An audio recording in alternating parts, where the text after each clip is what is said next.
Hello प्यारे बच्चों, welcome back. आज हम केमिस्ट्री के first chapter chemical reactions and equation के इन टेक्स्ट क्वेश्चंस करेंगे। ठीक है, चैप्टर मैंने पूरा पढ़ा दिया, वन शॉट आपको डाला हुआ है वहां पे लिंक डिस्क्रिप्शन बॉक्स में, जिसने नहीं देखा जाके देखो। आज बात करते हैं इन टेक्स्ट क्वेश्चंस की। तो इन टेक्स्ट क्वेश्चंस जो है बहुत इंपॉर्टेंट होता है, मान लीजिए उसका रीजन क्या होता है, because they provide us the confidence that we know this chapter. हमें इस चैप्टर के बारे में सब कुछ पता है, तभी तो हम इन टेक्स्ट क्वेश्चन कर पा रहे हैं।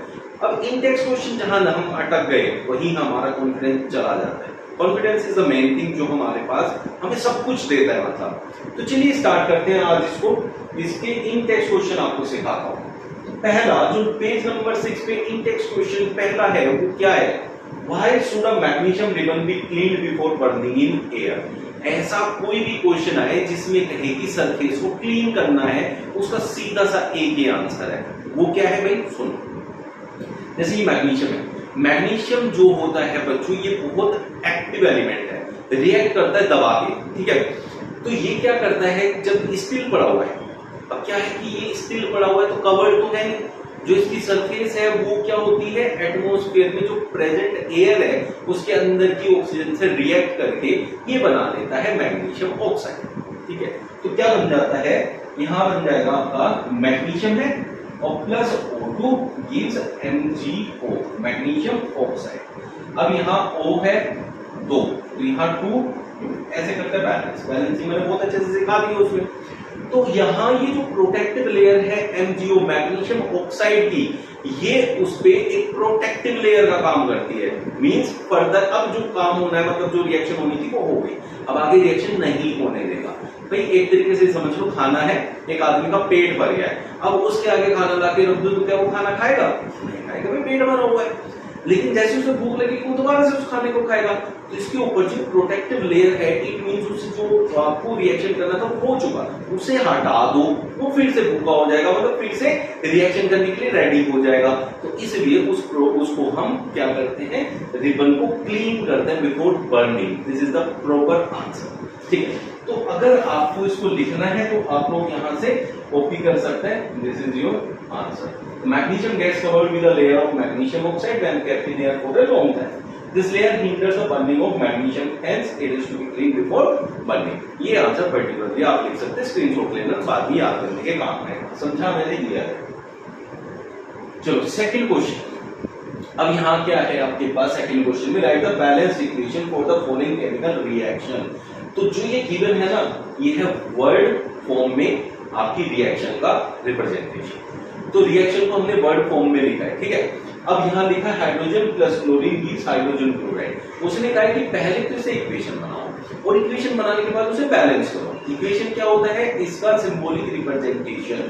और सिंबॉलिक रिप्रेजेंटेशन में जैसे बच्ची यहाँ हाइड्रोजन है, तो यहाँ हाइड्रोजन का फॉर्मूला लिखा जाएगा। अब हाइड्रोजन का फॉर्मूला क्या होता है, H2 होता है, बिकॉज ये डाई एटॉमिक सब्सटेंस होता है। ठीक है, डायटोमिक मतलब दो के साथ लिखा जाएगा, जैसे hydrogen, oxygen, chlorine, nitrogen, bromine, iodine, ये सब। फिर उसने कहा प्लस में क्लोरीन है, क्लोरीन भी डायटोमिक है, तो उसे हम यहाँ प्लस लिखेंगे, यहाँ Cl2 लिखेंगे उसका फॉर्मूला। फिर वो कह रहे हैं इससे मिलता है हाइड्रोजन क्लोराइड जो कि HC।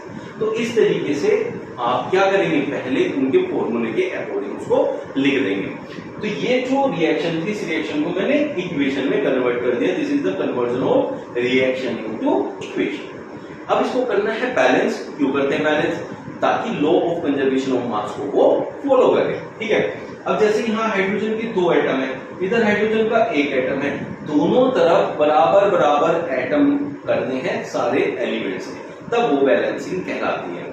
तो यहाँ हाइड्रोजन की 2 एटम है, यहाँ 1 है, तो मैं अगर यहाँ 2 से मल्टीप्लाई कर दूं भाई, तो क्या हो गया, हाइड्रोजन की 2 हो गए, यहाँ हाइड्रोजन की ऑलरेडी 2 है, क्लोरीन के कितने हैं, 2 हो गए। इस 2 की मल्टीप्लाई जो होती है वो सबके साथ होती है जो यहाँ पे रहते हैं। क्लोरीन के भी 2 हो गए, यहाँ क्लोरीन के ऑलरेडी 2 है। देखो बच्चों, Cl2 एंड 2Cl। अब ये ना दोनों क्या है, ये है फॉर्मूला उसका, और ये है कितने एटम्स उसमें प्रेजेंट है। अब जैसे मैंने यहाँ 2 की मल्टीप्लाई की तो HCl में Cl के 2 एटम प्रेजेंट हो गए, समझ गए। अब यहाँ ये फॉर्मूला है क्लोरीन का, ये ऑलरेडी 2 एटम कंटेन करके बैठा है। अब हाइड्रोजन की यहाँ 2 हो गए, यहाँ 2 हो गए, तो ये हो गई बैलेंस। तो फर्स्ट पार्ट आपका हो गया कंप्लीट। लाइक दिस आपको रिएक्शन को इक्वेशन में कन्वर्ट करके बैलेंस करना होता है। समझ में आया? अब बात करते हैं सेकंड पार्ट की, ठीक है बच्चों, इस पे चलता है।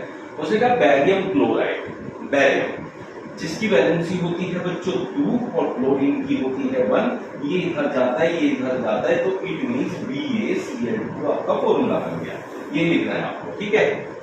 प्लस एल्यूमिनियम सल्फेट, एल्यूमिनियम की वैलेंसी बच्चों 3 होती है और सल्फेट होता है SO4 जिसकी वैलेंसी 2 होती है, ये इधर जाएगा, ये इधर जाएगा, तो हो जाएगा Al2SO4 का होल प्राइस, क्योंकि ये 3 जो है ना सबके साथ मल्टीप्लाई में, अब सबके साथ यहाँ बीच में तो हम 3 नहीं लिख सकते, ठीक है, तो ये तो गलत होता है, तो इसलिए जब इन सबको 3 देना और इसको नहीं देना, या तो हम 3 पहले लिख सकते हैं ऐसे, वो सबके लिए हो जाएगा, लेकिन हमें Al को तो देना नहीं है, तो ऐसे केसेस में हम यहाँ एक ब्रैकेट लगाते हैं, उसके पीछे 3 लगाते हैं।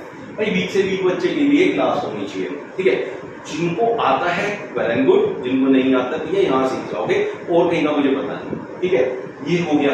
उसके बाद वो कह रहे हैं इट गिव्स, साइन लगा दिया, बैरियम सल्फेट BaSO4, अभी हमने देखा Ba की भी 2 वैलेंसी SO4 की, जब दोनों की वैलेंसी सेम होती है तब उनके साथ कोई भी नंबर नहीं लिखा जाता। फिर है एल्यूमिनियम क्लोराइड, अब देखो एल्यूमिनियम की वैलेंसी 3, क्लोरीन की 1, ये इधर, तो क्या बन गया AlCl3, ठीक है बच्चों। यहां तक होने के बाद अब हमने इनको करना है बैलेंस। बैलेंसिंग का सबसे आसान तरीका मैं समझा देता हूं आप लोगों को, जैसे यहां समझो, यहां आप देखो SO4 की यहां कितने एटम है, पूरे के 3 है ना, यहां SO4 के कितने हैं, 1 है, इसको पकड़ना है सबसे पहले, तो यहां 3 की मल्टीप्लाई कर दो, ठीक है, SO4 की यहां 3 है, यहां भी 3 हो गए, Ba के 3 हो गए, तो यहां भी 3 से मल्टीप्लाई कर दो तो Ba के भी 3 हो गए, ठीक है। जैसे इस 3 की मल्टीप्लाई हुई, क्लोरीन 3 to the 6 हो गया, यहाँ 3 है तो 2 से मल्टीप्लाई करते ये भी 6 हो गया, और जैसे ही 2 की मल्टीप्लाई की एल्यूमिनियम 2, यहाँ भी एल्यूमिनियम के 2 है, देखो कैसे बैलेंस हो गया ना इजीली। तो ऐसे आप लोग एक नंबर पकड़ो उसकी, या तो ओड इवन वाली या फिर जो ब्रैकेट में दिया है उसको करो, तो आप बहुत आसानी से उसे बैलेंस कर सकते हैं। चलिए नेक्स्ट जो इसका थर्ड पार्ट है सोडियम, सोडियम होता है बच्चों Na monoatomic plus water that is H2O, ये क्या है सबसे ज्यादा रिएक्टिव मेटल में से सेकंड मोस्ट रिएक्टिव मेटल, तो ये पानी में डालते हैं इसमें एकदम से आग लग जाती है, ठीक है, इतना रिएक्टिव होता है कि आप हाथ में ले लोगे तो भी आग लग जाएगी, इसको केरोसिन में दबा के रखते हैं। अब इसकी रिएक्शन हम मोटर के साथ कर रहे हैं, तो यहाँ कह रहे हैं सोडियम हाइड्रोक्साइड मिलेगा आपको, Na हाइड्रोक्साइड होता है OH, NaOH, इसकी वैलेंसी की 1 होती है, Na की भी 1 होती है, प्लस H2, हाइड्रोजन कह रहा है तो H2 लिखेंगे बच्चों, ठीक है। अब बात को समझिए आप, यहाँ क्या है H का 1 और यहाँ है 2, टोटल कितने हो गए 3, इधर H के कितने 2, इधर हो गया इवन, उधर है भैया ओड, तो फिर अब हम क्या करेंगे, जो यहाँ ओड है उसे इवन कर दो 2 से मल्टीप्लाई करके, बस ऐसे आपको अपना दिमाग चलाना है। H के 2 यहाँ हो गए और 2 वहां, कितने हो गए H के 4, इधर कितने 2 से मल्टीप्लाई कर दो 4 हो गए, 2 से मल्टीप्लाई करके O के भी 2 हो गए, इधर भी O के 2 हो गए, ठीक है। अब यहाँ Na के 2 हो गए तो इससे मल्टीप्लाई किया तो हो गया ये बैलेंस। तो like this you can write the equation from reaction and can balance them. तो नेक्स्ट क्वेश्चन देखते हैं इसमें क्या दे रखा है, ये भी पेज नंबर 60 है, 3 क्वेश्चन है पेज नंबर 60, तीनों हम देख रहे हैं। Right a balance chemical equation with state symbol, state symbols हमें ये बताना है एक्वस है, सॉलिड है, लिक्विड है या गैस है, वो सारे उसके साथ मेंशन करना होता है। तो देखो solutions of barium chloride and sodium sulphate in water लिखा है तो एक्वस, ठीक है, समझ जाओ बस। बैरियम क्लोराइड BaCl2, क्योंकि बैरियम की वैलेंसी 2, क्लोरीन की 1, ये एक्वस फॉर्म में होगा, ऐसे लिख देते हैं, प्लस सोडियम सल्फेट Na2SO4, ठीक है, क्योंकि Na की वैलेंसी 1 होती है और SO4 की 2 होती है, उधर चला जाएगा, Na के 2 हो जाएंगे, गिव्स, ये भी आपका बच्चों एक्वस ही है, ठीक है। अब क्या करते हैं ना, मैं हमेशा ऐसे ही लिख देता हूँ इसको, तो आप यहाँ पहले से लिखेंगे तब यहाँ एरो का साइन लगाएंगे, क्योंकि एरो के नीचे या ऊपर नहीं लिखना, वो कंडीशन कहलाती है, वो इसकी बात नहीं होती, तो इसको इसके साथ ही लिखना है। React to give insoluble barium sulphate, barium होता है BaSO4, Ba की भी वैलेंसी 2, SO4 की भी 2, तो ये दोनों ऐसे रहेंगे, ठीक है। अब बैरियम सल्फेट होता है आपका सोलिड जो कि बनाता है प्रेसिपिटेट, तो इसे हम सोडियम लिख देंगे, यहाँ प्रेसिपिटेट का एक साइन लगा देंगे, ऊपर की एरो जो है, सॉरी ऊपर नहीं नीचे की एरो जो है लगा देंगे यहाँ, जो कि आपकी प्रेसिपिटेट कहलाएगी। अपर एरो जो होती है वो गैस रिलीज के लिए होती है। अब उसके साथ क्या है, solution of sodium chloride, sodium chloride NaCl जो कि होगा एक्वस से। तो दिस इज योर इक्वेशन, ठीक है। अब हमने यहाँ भी स्टेट सिंबल्स लिखा है, सारे सिंबल्स हमने वहां स्टेट कर दिए, वो छोड़ेगा उधर एस लिख देंगे ब्रैकेट में, ठीक है। तो अब यहाँ इसके साथ साथ हमें से करना है बैलेंस, क्योंकि उसमें बैलेंस केमिकल इक्वेशन। अब बच्चों बैलेंसिंग के लिए मैंने पहले से ही समझा रखा है आपको। देखो यहाँ SO4 एक है, यहाँ भी SO4 एक है, Ba एक है, Ba एक है, क्लोरीन 2 है, यहाँ क्लोरीन 1 है, तो यहाँ 2 से मल्टीप्लाई कर दूंगा। जैसे यहाँ 2 से मल्टीप्लाई करूंगा Na के 2 हो गए, देखो ये देखो Cl का 1 है, यहाँ Cl के 2 है, अब Cl के 2 हो जाएंगे मल्टीप्लाई करते ही, सब बैलेंस हो गया। तो like this you can write the state and can balance it. पहले क्या था, आपके पास एक रिएक्शन है, रिएक्शन को आपने इक्वेशन में फॉर्म किया विद देयर स्टेट, फिर आपने बैलेंस किया। चलो भाई सेकंड पार्ट देख लेते हैं। सर ये तो हो गया फर्स्ट पार्ट। सेकंड पार्ट में कहते हैं सोडियम हाइड्रोक्साइड, तो होता है बच्चों NaOH, ठीक है, एक्वस होता है, ये भी इन वाटर लिखा है इसलिए। Reacts with hydrochloric acid HCl, ये भी एक्वस होगा बच्चों, गिव्स, क्योंकि इन वाटर लिखा है, to produce sodium chloride NaCl, solution लिखा है तो इसलिए ये भी एक्वस होगा।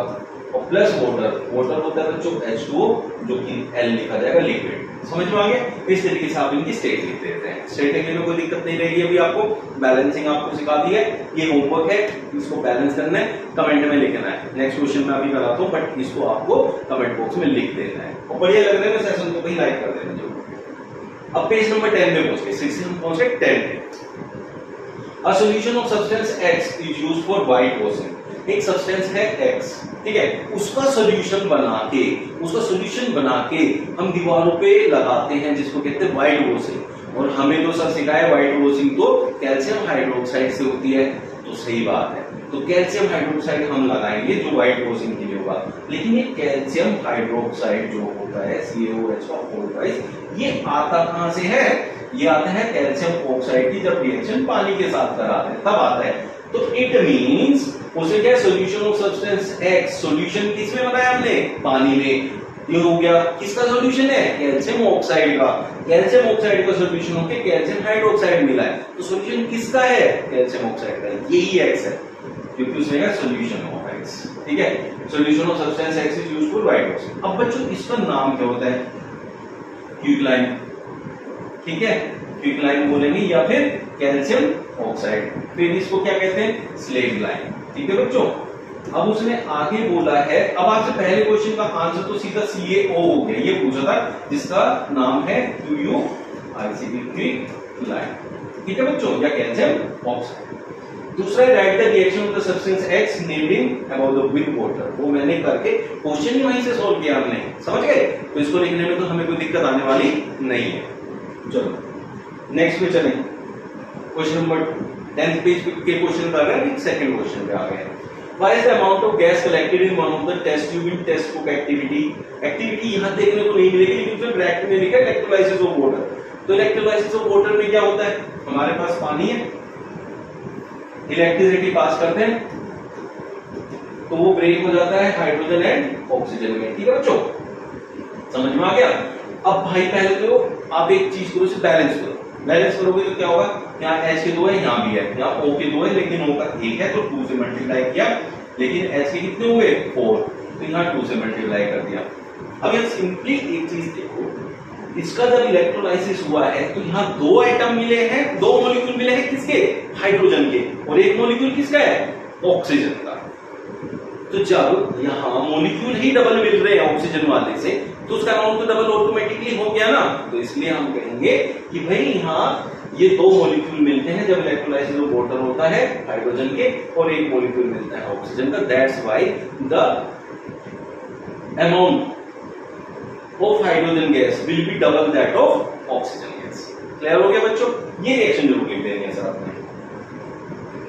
अब पेज नंबर 13 पे आ गए। पेज नंबर 13 पे first question, Why does the color of copper sulfate solution change when an iron nail is dipped in it? पहली बात तो हमें ये पता होना चाहिए किसमें डिप किया, किसको किया, क्या बनेगा, तो उनके कलर्स क्या है। उसके लिए सबसे पहले कॉपर सल्फेट CuSO4 बच्चों ब्लू कलर का होता है, ठीक है, ये होता है ब्लू कलर। इसकी रिएक्शन हम आयरन से कर रहे हैं, ठीक है जी। ये हमें क्या दे रहा है, Why does the color of copper sulfate solution change when iron nail is dipped into it? Iron nail की रिएक्शन कॉपर सल्फेट से हो रही है। अब आयरन जो होता है रिएक्टिविटी सीरीज के अकॉर्डिंग कॉपर से ज्यादा रिएक्टिव होता है, और जो ज्यादा रिएक्टिव होता है कम रिएक्टिव वाले को डिस्प्लेस कर देता है। That's why it is called displacement reaction. तो तब ये अपना सॉल्यूशन बनाएगा, मतलब FeSO4 बनाएगा, प्लस Fe हो गया, SO4 हो गया, तो कॉपर रह जाएगा अकेला। ये हो गया ग्रीनिश कलर, ठीक है बच्चों, ये ग्रीनिश कलर का होता है। अब हमें क्वेश्चन क्या था, व्हाई डज द कलर, भाई कलर हमें पहले बताना है कि colour of copper sulphate solution is blue initially, but when iron nail is dipped into it, then there is a formation of ferrous sulfate which is of green color. That's why the color of copper sulfate solution is changed, ठीक है, and this is due to the more reactiveness of iron. तो iron की ज्यादा रिएक्टिवनेस की वजह से copper को displace कर देगा, दैट्स व्हाई ये चेंज हो जाएगा। तो ये टोटली डिपेंड करता है किस पे, रिएक्टिविटी सीरीज पे। तो जिसको रिएक्टिविटी सीरीज आती है उसके लिए क्वेश्चन बहुत आसान है। अब इस टाइप के जितने भी क्वेश्चन होंगे, भाई कलर चेंज क्यों हो रहा है, उस बर्तन में हम उसे क्यों नहीं रख सकते, तो ये सारे ऐसे टाइप के क्वेश्चन होते हैं। तो यहाँ से एक हिंट दे देना, जब भी ऐसे टाइप का क्वेश्चन आएगा कभी गलत नहीं होने वाला, ठीक है बच्चों, क्लियर हो गया। Next question, give an example of double displacement reaction other than one given in activity. बहुत सिंपल सी ट्रिक समझा, एसिड एंड बेस पढ़ लिया, जिसने नहीं पढ़ा आगे पढ़ लोगे। तो एसिड एंड बेस के लिए न्यूट्रलाइजेशन रिएक्शन हो जाती है जब एसिड एंड बेस रिएक्ट करते हैं, वो मैं पढ़ा चुका हूं इसी चैप्टर के अंदर। तो जब न्यूट्रलाइजेशन रिएक्शन होती है तो एसिड एंड बेस रिएक्ट करते हैं। तो एसिड एंड बेस जब रिएक्ट करते हैं बच्चों, तो हमें क्या मिलता है, इधर मिलता है सोल्ट प्लस वाटर, ठीक है, ये होता है। अब इसमें मैं क्या समझाना चाह रहा हूं, जैसे मैंने एक स्ट्रॉन्ग एसिड ले लिया, एक स्ट्रॉन्ग बेस ले लिया, जब मैं इसकी रिएक्शन कराऊंगा तो मुझे NaCl प्लस H2O मिलेगा। अब आप देखो Cl इसके साथ चला गया, H इसके साथ चला गया, तो ये क्या है, एक डबल डिस्प्लेसमेंट रिएक्शन है। तो जब भी, क्योंकि ये हमारी स्टैंडर्ड इक्वेशन है किसकी, एसिड बेस एंड सॉल्ट की, तो ये हमें याद करनी है, ये हमें पता ही होना चाहिए। ये न्यूट्रलाइजेशन रिएक्शन भी है, ये बहुत एक इंपॉर्टेंट रिएक्शन है। तो इसी को क्यों ना लिखते हैं हम डबल डिस्प्लेसमेंट रिएक्शन में, जहां भी पूछे तो बस ये लिख देना जहां भी ये आएगा। क्लियर हो गया बच्चों। Identify the substance that are oxidized and the substance which are reduced in the following reaction. देखो बच्चों, 4Na plus O2 gives 2Na2। जिसके साथ ऑक्सीजन जुड़ता है उसको होता है ऑक्सीडेशन, और जिसके पास से ऑक्सीजन जाता है उसका होता है रिडक्शन। इसके पास ऑक्सीजन था, इसके साथ इसके पास ऑक्सीजन नहीं था, इसके पास ऑक्सीजन आ गया तो ये हो गया ऑक्सीडाइज्ड, ठीक है बच्चों, और ये हो गया रिड्यूस, क्योंकि यहां से चला गया सोडियम के पास। तो जिसके पास ऑक्सीजन आया वो ही ऑक्सीडाइज होता है, या जिसके पास से हाइड्रोजन चला जाए वो भी ऑक्सीडेशन ही कहलाता है। Addition of oxygen and removal of hydrogen is called oxidation. Second वाले से और ज्यादा अच्छा क्लियर हो जाएगा आप लोगों को। यहाँ क्या है, CuO plus H2 gives Cu plus H2O। इसके पास से ऑक्सीजन हट गया तो इसका हुआ रिडक्शन। लेकिन एक गलती जो बच्चे करते हैं वो क्या है, वो यहां लिख देते हैं कॉपर का रिडक्शन हुआ है, नहीं, कॉपर ऑक्साइड का रिडक्शन हुआ है, ठीक है, पूरा लिखना है। और H2 बन गया H2O, इसका क्या हुआ, ऑक्सीडेशन। तो कौन ऑक्सीडाइज हुआ, हाइड्रोजन इज ऑक्सीडाइज, तो ये ऑक्सीडाइज हुआ, ठीक है बच्चों। अब सिंपल सा एक लॉजिक समझो इसके अंदर, ये रिडक्शन हुआ, ये ऑक्सीडेशन हुआ। जिसका रिडक्शन होता है वो कहलाता है ऑक्सीडाइजिंग एजेंट, क्योंकि उसकी वजह से ऑक्सीडेशन हो रहा है। देखो ये इसका ऑक्सीजन जाएगा तो इसका ऑक्सीडेशन होगा, ठीक है भाई, इसके पास से ऑक्सीजन जाके ऑक्सीडेशन हो रहा है, तो इसकी वजह से हो रहा है ना, जिसकी वजह से होता है। जैसे LIC एजेंट कोई आ जाए तो वो बीमा कराता है, तो वो एजेंट कहलाता है क्योंकि उसने बीमा कराया। जिसका बीमा होता है तो वो तो नहीं कहलाता ना कि उसको वो एजेंट है, एजेंट वो होता है जो कराता है। तो ये करा रहा है उसको oxidation, therefore it is oxidising agent, और जिसका ऑक्सीडेशन होता है वो होता है रेड्यूसिंग एजेंट, क्योंकि ये इसको रिड्यूस करा रहा है। ठीक है, ऐसे इसको ऑक्सीडाइजिंग एंड रिड्यूसिंग एजेंट भी यही से आप समझ सकते हैं। ये थे इन-टेक्स्ट क्वेश्चन। बैक एक्सरसाइज वाले जो क्वेश्चन है वो लेके आएंगे कल। मिलते हैं कल फिर नए सेशन में। चैनल कर लेना सब्सक्राइब। Thank you.